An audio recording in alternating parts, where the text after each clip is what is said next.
जो भी सच्ची श्रद्धा रखते, आस्था रखते, डामाडोल नहीं होना चाहिए।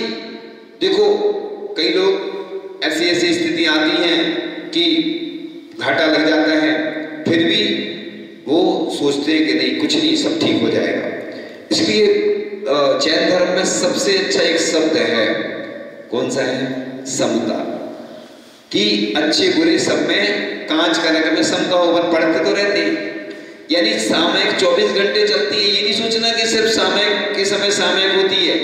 इन लोगों की धारणा है 24 घंटे ही सामयिक होती है। अपन ने अगर किसी ने कुछ कह दिया, जैसे घर में होता है ना, होता रहता है, समाज में, परिवार में, रिश्तेदारी में और व्यापार में चलता रहता है कि कोई कुछ कहता तो परिणाम खराब। कई लोग बहुत संलेखना होती है तो अधिकांश लोग बोलते हैं कि बहुत समता थी उनकी। कोई जरूरी नहीं है कि बाहर दिख रही तो अंदर भी हो, लेकिन व्यवहार से थोड़ा समझ में आता है। तो इसलिए जो व्रत उपवास आदि किए जाते हैं, ये किस लिए किए जाते हैं? कि हमारी संलेखना अच्छे से हो। इसलिए साधु जब से दीक्षा लेते हैं तभी से उनकी संलेखना प्रारंभ हो जाती है। इसलिए ऐसा नहीं सोचना कि संलेखना बस जब होगा तभी हम व्रत उपवास कर लेंगे। इसलिए जो नशा आदि करते हैं, अंत समय अगर नहीं छोड़ते हैं तो उनके वैसे परिणाम नहीं हो पाते। अभ्यास करना हर कार्य में जरूरी है। योग प्राणायाम करते हैं तो उसके लिए भी पहले कहा जाता है कि 9 बार करो, फिर 18, 36 ऐसे अलग अलग संख्या रहती है। पहलवानी भी करते ना तो धीरे धीरे बढ़ाई जाती, और घटाई भी जाती ना तो धीरे धीरे छोड़ना पड़ता है। इसी प्रकार से पतंग उड़ाते ना, डोरी छोड़ते जाते तो वो चली जाती, शाम हो जाती, अंधेरा होने वाला तो धीरे धीरे खींच लेते हैं पतंग। ऐसे ही साधना का होता है।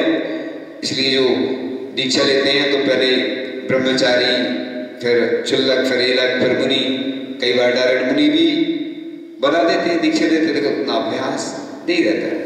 तो ये प्रयास करना पड़ता है, पुरुषार्थ करना पड़ता है। जैन दर्शन, जैन धर्म सबसे कठिन धर्म है, क्योंकि यहाँ पर हर कार्य कठिन इसलिए तो कहा जाता है कि समता ये दुनिया का सबसे बड़ा एक शस्त्र है सुरक्षा करने के लिए।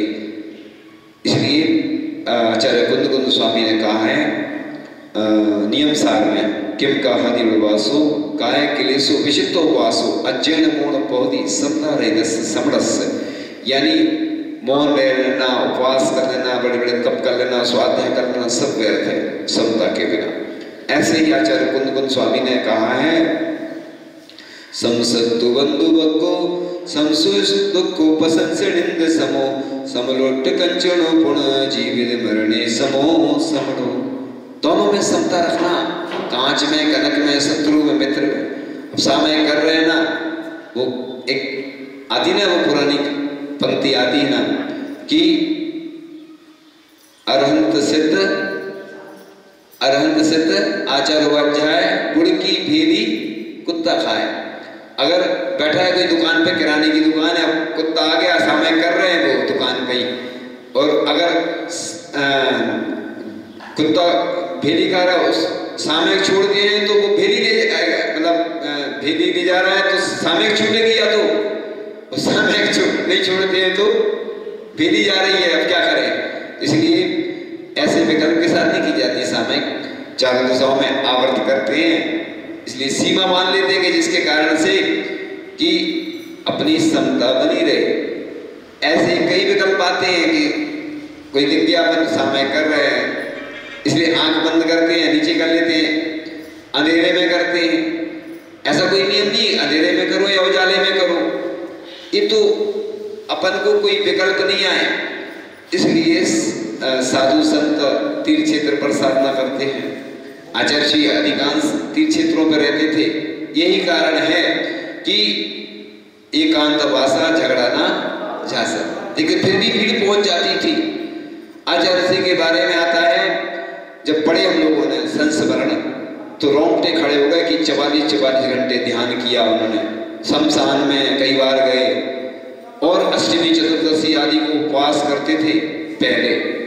फिर धीरे धीरे उन्होंने देखा कि मैं साधना तो कर लूंगा, लेकिन ये जो पूरी दुनिया है एक धर्म ध्यान कैसे करेगी जब तक इनको कुछ समय नहीं देंगे। तो जुड़ेंगे कैसे? क्योंकि साधु संत निश्चय में तो रहते हैं लेकिन व्यवहार में भी आते हैं। इसलिए आते हैं व्यवहार में कि निश्चय में अपनी आत्मा में रहेंगे तो अपना तो कल्याण हो जाएगा, लेकिन जो और भी जीव हैं जो अपना कल्याण करना चाहते हैं वह कैसे कल्याण करेंगे?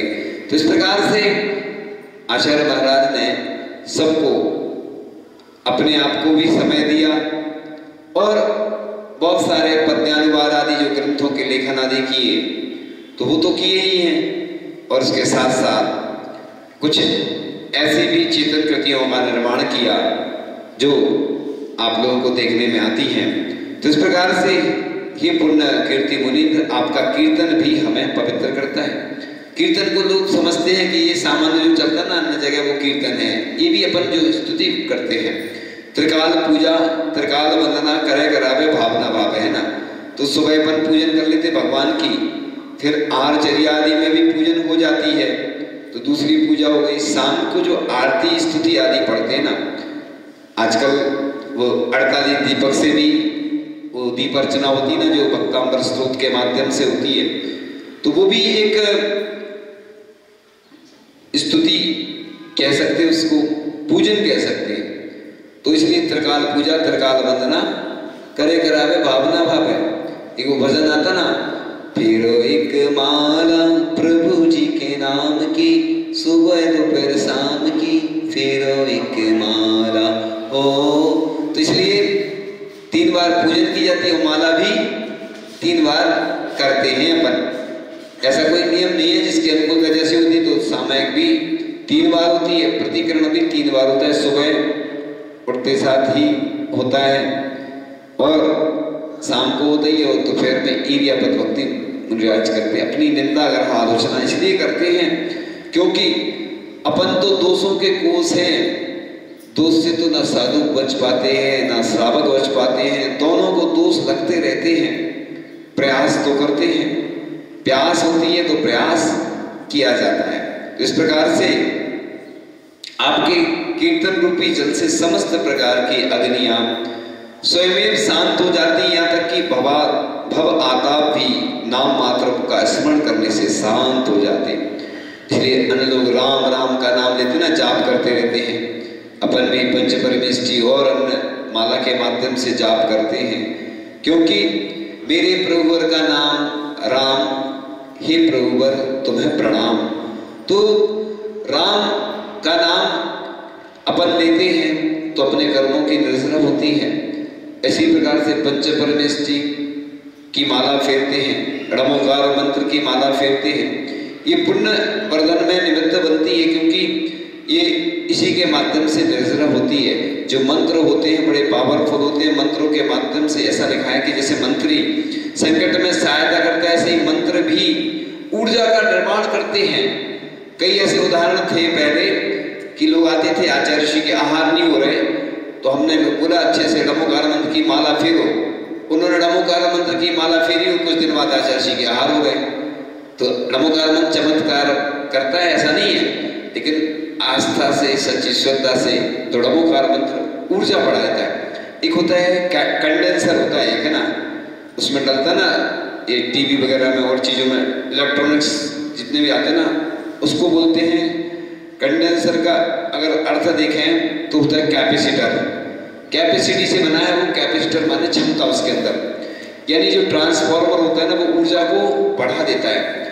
लाइट कम रहती ना तो उसको बढ़ा देता पावर को। ऐसे ही जब हमारा पुण्य कमजोर होता है, लोग बीमार होते हैं, कोई अमेरिका जाता है, कोई कहीं जाता है दिखाने के लिए, तो बस रोग ठीक नहीं होता है जब तक आपका असाता कर्म का उदय चल रहा है, जब तक पुण्य का उदय नहीं आएगा। आप कहीं भी चले जाओ। इसलिए आचार्य पूज्यपाद स्वामी ने शांति भक्ति में कहा है, विद्या भेषज मंत्र तो ही हम नहीं। विद्याएं भी काम करती हैं, भेषज माने औषधि भी काम करती है, विद्या भेषज मंत्र भी काम करते हैं। अपन जो फेरते ना मंत्र, कुछ ऊर्जा को बढ़ाने वाले होते हैं, कुछ शांति मंत्र होते हैं, अलग अलग मंत्र जैसे दवाई होती है, औषधि होती है ना, वैसे ही होते हैं। तो विद्या भेषज मंत्र तो ही हम नहीं, तो ही माने जल होता है।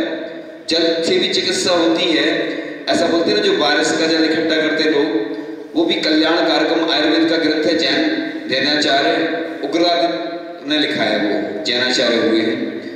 ऐसा नहीं सोचना कि जैनाचार्य ने कुछ नहीं लिखा, लोगों के मन में यही धारणा है। अभी तक लोगों ने पढ़े नहीं ग्रंथ पूरे, अभी हमने भी पूरे नहीं पढ़े और आचार्य श्री ने भी नहीं पढ़े पूरे। कोई शायद ऐसा कोई साधु हो, हमें तो अभी तक नहीं जानकारी है, कोई ने पढ़े हो तो पढ़े हो, हमें तो नहीं मालूम क्योंकि पूरे पढ़े नहीं पाते ग्रंथ। इतने ग्रंथ हैं, इतने ग्रंथ के हम लोग जब देखते हैं ना तो देखते ही साथ लगता है कि कैसे क्या होगा। इसलिए आयुर्वेद भी लिखा है और भी अन्य विद्याओं में आचार्यों ने अपनी लेखनी का उपयोग किया है। इसलिए ताड़पत्र पे जो ग्रंथ उत्कीर्ण होते हैं 2000 वर्ष तक रहते हैं वो ताम्र पत्र पर, क्योंकि जमीन से ही निकलते ना ताम्र, और इसलिए वो शिलालेख जो भी होता ना शिलान्यास ताम्र पत्र रखते, ऐसे ग्रंथ उत्कीर्ण करवाए जाते हैं। जैसे आचार्य श्री के ग्रंथ है जो हमने बहुत सारे ग्रंथ ऐसे ताम्र पत्र पे, स्वर्ण पत्र पे, रजत पत्र पे, पीतल पत्र पे ऐसे उत्कीर्ण करवाए हैं। ताड़पत्र पे भी उत्कीर्ण हुए हैं। क्यों हुए हैं? क्योंकि हजारों वर्ष तक हमारे ग्रंथ सुरक्षित रहें, क्योंकि हम तो चले जाएंगे। अपने शरीर की उम्र तो एक सीमित है, 120 वर्ष से ज्यादा किसी को आयु नहीं मिल सकती, इतनी आगम में निश्चित है। शास्त्रों में 120 से ज्यादा है ही नहीं, और वर्तमान में तो कब अटैक आ जाए, क्या हो जाए, कोई भरोसा नहीं है ना। जीवन का भरोसा कुछ है ही नहीं। इसलिए बोलते कर लो सो काम, भज लो सो राम। जो काम है सो कर लो। लोग कहते बाद में करेंगे, बात का भरोसा है क्या? इसलिए भजन नहीं गाते, कल का भरोसा है ना पल का भरोसा।